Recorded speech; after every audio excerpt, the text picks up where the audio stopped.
everybody. Today I will be doing my first tutorial on my channel. Now, you may be asking, why am I doing tutorials right now? Um, for no reason actually. I have learned a lot of things in just this, I want to say whole year. It's been about a year, um, since I really got into Cinema 4D. I want to say a year and a half because there was actually a few months before I even got on YouTube that I started just messing around with Cinema 4D, but it wasn't until I got on YouTube that I started seeing different things, watching a few tutorials and stuff like that. So I'm just gonna share everything, pretty much everything that I know in Cinema 4D, the cool things and stuff, the things that I've learned that are really, really helpful when it comes to doing certain things in Cinema 4D. So for this first tutorial, it might be pretty plain, pretty boring because we're not really talking about anything to do with animation or anything. We're just mainly going over some of the settings for render settings, things with content browser, and material having your own materials folder. And so we are going to start with render settings. So your render settings will usually look like this every single time. And you can, set a preset and stuff, but most of the time it will look like this. Now, for me, personally, if we want to start with resolution, I usually go with HDV, HDTV, 720, p, because that is standard high definition quality, for, anything. It's universal. If you want to go a little bit higher, you can always go to, the HD TV 180 2997 frames per second, and that's a little bit higher quality, and that's a lot better than this, but it also takes a little bit longer, so just keep that in mind. Now we are going to head down to resolution, and that is basically how far you can scale into a picture. So if you were on your picture viewer, let me open that up. Let me just get an image here. Let's go with this really cool water stuff. So basically, how far I can zoom in, you see all these pixels and stuff, that's basically what the resolution does. It kind of clears some of this up so you can zoom in a little bit more. The resolution size just makes it bigger, but to be able to zoom in and stuff, that deals with pixels per inch. So if you're doing if you wanted a really high quality image that you could really zoom into and see all the details, you probably want to set this to like 300 to about 600, or higher. If you just want some better quality than the standard 72, just round that up to 100, because that will probably be best for you.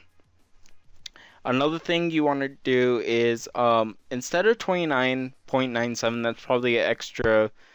Depending on how many frames you have in your scene, that could be an extra couple of, frames, but I don't think it really matters. If you want smoothness and stuff, just put that to the extra 30. Just round it, man. There's no point in the extra 3 frames that you're not going to use. So just round it to 30. Just makes everything better, and also it corrects a lot of things, so that way you don't have to go in a different program and it says 29.97 and you have to correct that, or if it's 24, frames per second, whatever, 30 is just even. That's all I'm gonna say. So it is what it is. So saves. So a lot of people try to most likely save in video format. So a lot of people will save as like a QuickTime movie or AVI or something, because I guess it seems faster since you have the estimated time, the estimated render time, which you don't have for the picture viewer. But on the other hand, for safety, rendering as a video file is not probably the best thing. The reason being is that I've had multiple times where I was rendering in the old days when I was first starting out in Cinema 4D, when I was rendering in video format, because that was the most popular thing to always, you know, do it in video so that way I could see when it's gonna be done and everything like that. But I came to realize that every time either Cinema 4D would crash, my computer did something weird and, you know, messed up, that the video file will get corrupted, and I keep on trying to find ways to try to correct the video format and stuff, and I try to find programs and stuff, but it wasn't worth it because, you know, at the end of the day, it's just not safe. And so now I've learned that it's best to do picture format. The reason you want to do picture format is because it goes frame by frame. You get a picture for each frame. And then in Adobe Premiere or Adobe After Effects, you can just import the sequence and it automatically takes care of stitching all those pictures together. The other useful thing that it's used for is if your computer shuts down or something like that happens, you will be able to go back to the very last picture that you rendered out and just put that in your output frames. So basically, if my computer shut off at 186, right, then I can easily just say, okay, my computer crashed at 186. I want you to do 187 to, let's say, 300. And bam, it's good. It'll start right at 187 and no need to lose. But if you lose a video, you have to do everything all over again. So it's just so much better to do a picture format rather than a video format. And also, if you want a lot of people choose TIFFs because they have more data within them. So they have layers, they have you can have 3D positions and stuff. I'm not too sure what that means. But layers and stuff, you have different things like that.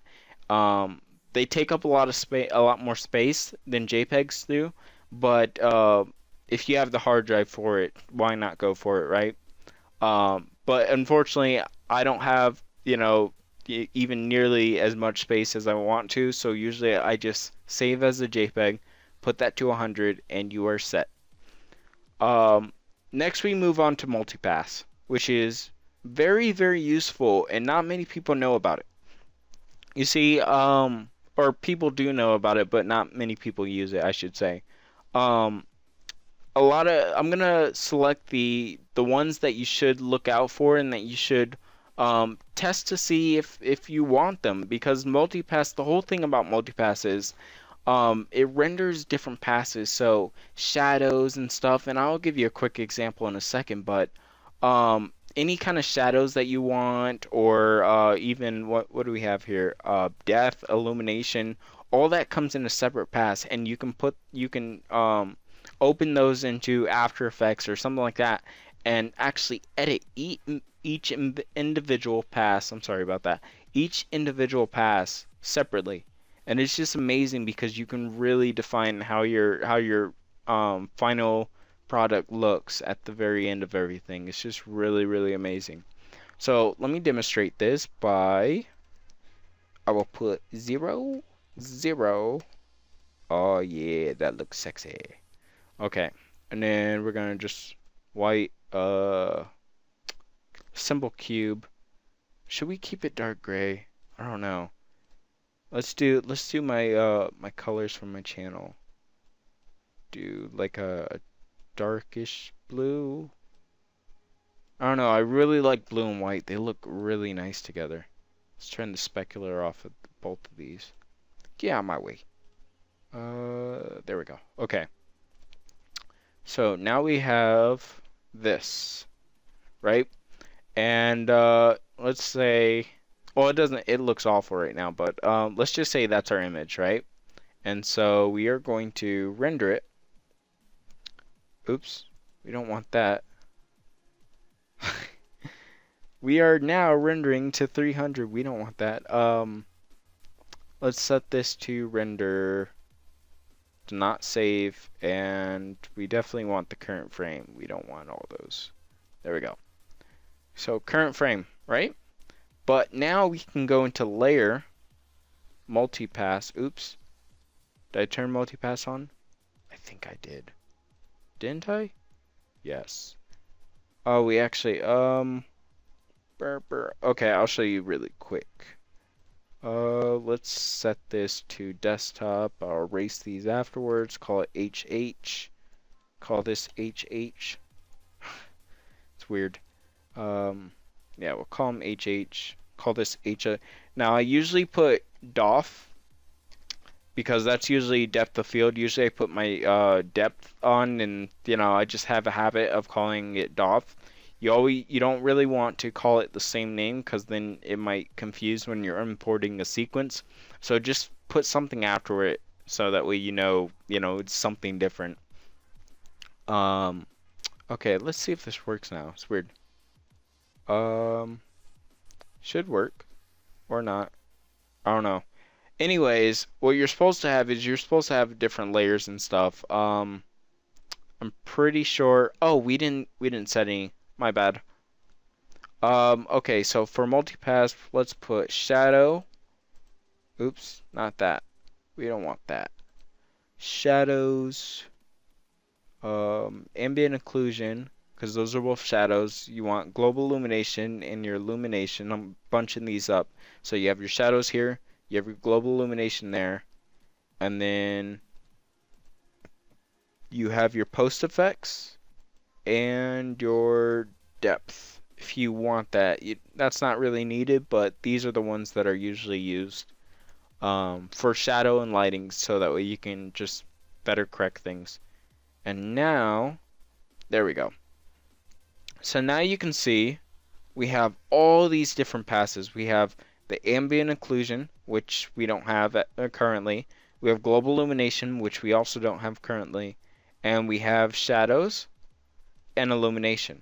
Now we're gonna look at that later and compare it. But for right now, let's just go over some more render settings. Okay, so now that we have our multipass, we can now, and let's click that on. I don't actually know what this does, but diffuse specular shadow. Okay. Okay, and so anti-aliasing. Basically, all you want to do is go to best and keep it as is. That's pretty much it. If you want some better smoothing, maybe around the edges and stuff, if you don't really like how they look, or I know in transparency it sometimes looks a little bit weird, just bump that up to 2, and that's fine. That's as good as you want to get it. Next, you want to have cast shadow maps on, and then you also want to put this to 8 and this to 8. Now the reason for doing this, unless you have a lot of transparency, basically by having it at 15 and start, you're basically saying, yes, I'm going to use a lot of transparency, so overcorrect. But by putting it to 8, it's saying, basically if you have a lot of transparent objects that are looking into each other and stuff, you want to bump this up to about 15 to 30. And this to about 15 if you ever do that. And so let me give you the high settings. It would be this, that, and this. That will be your high settings, and these would be your low settings. Remember that it also takes rendering time for some of these, so just remember that. So 868 is usually what I keep it at. And everything here looks pretty good. If you don't like using area map or area shadows and you just want to keep the soft shadows, sometimes I click that on. So that's really cool too. But usually I have it off because area shadows really look nice. They get more depth to them. And for right now, we are going to turn ambient occlusion on. So the thing with ambient occlusion, it's probably the one effect that you're always going to have to use. I don't know a situation where you're not going to have to use it because it just provides shadows, and you're really going to have to use those shadows. There's nothing more important than shadows to give realism to your scene. So yeah. Color, you're gonna have to turn that to 3/4 if you really want darker shadows, which is what I usually do. I usually put it here so that way I can have it beforehand and then go into After Effects or something and edit edit to how I want it to be. But usually it's pretty good, just 3/4 the way. Um, for the most part, everything here is good. You just want to click Evaluate Transparency so that way all your shadows through transparent objects look correct and not messed up. Also, if you have any graininess or anything like that, you want to change your maximum samples to something like 128 and maybe double this to like 20 or 30. So, just, a heads up on that. And last but not least, global illumination. Now, global illumination is very weird because a lot of people think they need to use these really, really high settings. And, sometimes you do, sometimes you don't. Most times you don't. Most times you can get the same exact lighting that you want just with regular lights. If you plan it out and really put your lights in the correct places, you can get the same exact look and you'll have less rendering time. Global illumination is one of those things that really take up a lot of rendering time, and me personally, um, I don't like my computer can't handle that sometimes. Sometimes it takes a really, really long time for global illumination. So I kind of found a way around that. Basically, you want to put everything to low. So right now you're using global illumination, but at the same time you're not using it to its full extent. So you're still getting render time, but you're also getting a slight shadow difference. And remember, you can always go back into, you can always, since you have the multipass on for global illumination, you can always brighten things and change things. That's what's so unique about having multipasses. They're so useful for that. And so just put everything to low, right? And still image or camera animation, it doesn't really matter. Um, for the most part. I mean, if you want to use some of these things, they're gonna take incredibly long. But for the most part, I either put it on IR still image or IR camera animation. Um, they usually do pretty well. Um, so yeah. Mer, mer, mer, mer. And should we render? We should render. We should render that. Okay. So now what we have is nothing. And that is because we don't have a light. So we have to add a light. Always make sure to add a light, or else you're going to have that same problem. So our light will be very beautiful and will be right there. There we go. And now we shall render this. Oh, and let's give it some area shadows. Oops. There we go. So now we have this beautiful thing. And notice how there's a lot of this graininess and stuff. That's fine for this test run. That wouldn't be fine in actual render. But let's go over the passes really quick. Okay, so let's start out with our global illumination. I don't think there's really anything there. Ambient occlusion. Then we have our shadows, which are right there, and you can probably go into Photoshop or not Photoshop, but apply some kind of blur effect, so that way it just blurs this, and that would be another thing. But that just shows really, really how good these shadow passes are. And if I'm not mistaken, oh, that's the ambient occlusion, and this is the shadow. That's just everything. And then we have our illumination right there that kind of darkens everything up and lightens up. So you can lighten it, you can darken the shadows, stuff like that. So it's just really, really cool how you can play with the depth and the illumination, shadow, all that. So it's really cool. That's the whole thing with multipasses and the render settings, for what I use them for. Other people might have different, things, but that's really all it takes to really get some good quality out of Cinema 4D. Maybe a few more lights and you'd be good. And so now let's go to Content Browser. Let's talk about this for a second.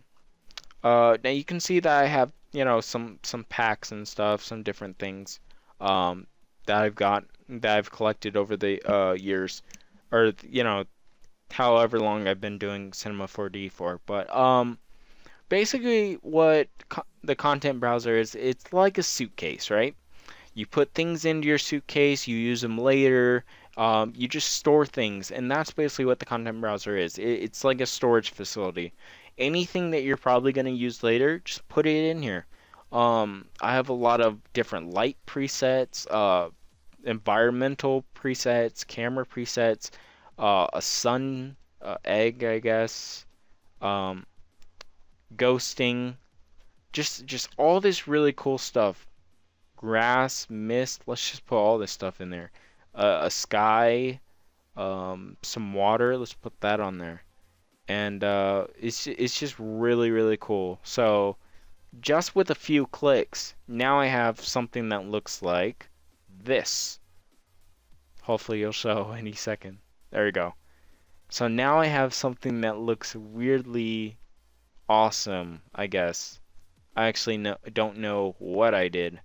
Oh, it's a mist. It's a mist. Okay.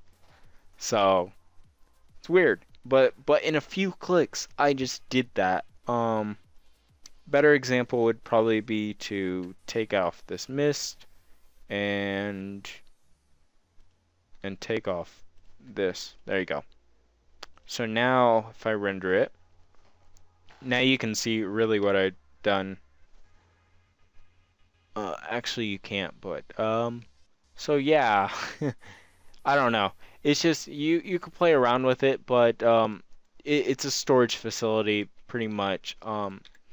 Anything you do in Cinema 4D, you're probably gonna most likely use the content browser to store any good things that you have. So it's really good to have um, a lot of cool things already stored and stuff, so you don't have to keep on redoing the same thing. If you have a cool idea or something, go ahead and put it down inside your content browser because you don't know when you're gonna have to use it later. So that's always really helpful. Burr, burr, burr, burr. And we're gonna delete that, delete that.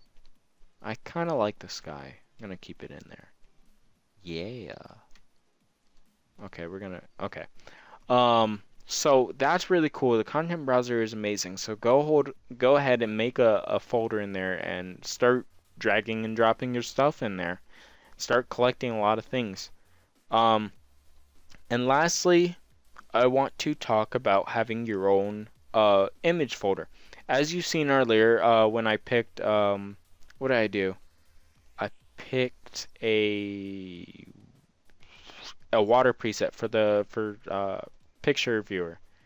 This little picture, wherever it is. Oh, it's not here anymore. Okay. Anyways, the first picture that I pulled out, that was from my projects texture folder, right? So if I go here, no. If I open up a new, texture, however, and let's say I really need a texture really bad. Let's say, I really want this cube to really stand out and stuff. It looks really plain. And, in my texture folder, which are textures that I've acquired over, however long I've been doing Cinema 4D, just textures that I really like and stuff online and stuff, or textures that I need for a project, I, put them into this folder so that way I always have them. And so this lava texture looks really nice. And so we are going to put that on there. We're going to take off this blue texture because it looks ugly. And let's give it some displacement because that's always cool. And let's see if I have it. Yeah, okay. That looks decent. Doesn't look the best, but we can do with it. Probably don't want it that high. We probably want it like that. Make it like 10 and then round that geometry. There we go. And so now we have something that looks like this. And it looks so beautiful. Look at that. That's beautiful. But the whole point of that was, have your own texture folder so that way you can just stock up on textures that you can use later for, whatever, maybe a meteor or something. I don't know. Um, but, have thousands of textures. Have textures that you can just keep on using over and over in different ways. And it's just really, really good to have. Um, sky textures, presets. I don't know. But whenever you have something good, make sure you store it and you keep it safe because you never know when you're gonna have to use it. So get in the habit of storing whatever textures you have into one folder, and then also make sure that in your preferences you tell Cinema 4D that this is my texture folder, that no other folder will have all my textures in them. So that's really useful. And I think that's the end of this tutorial. Hopefully it was very informative. Hopefully it was very good first tutorial, so I really don't know. Um, it was pretty boring in my opinion. Just because we were talking about render settings, content browser and stuff. But next time we can have a lot more fun. We're going to be talking about emitters, cloners, and render instances, which I have pretty much figured out over the course of these last 2 months. Haven't had that much training with emitters and stuff, but I really found how useful and how cool they are just recently. So thank you guys very much, and I hope you guys stay tuned to watch the next one. Please leave a like, if you guys enjoyed this, and stay tuned for the next one. Thank you.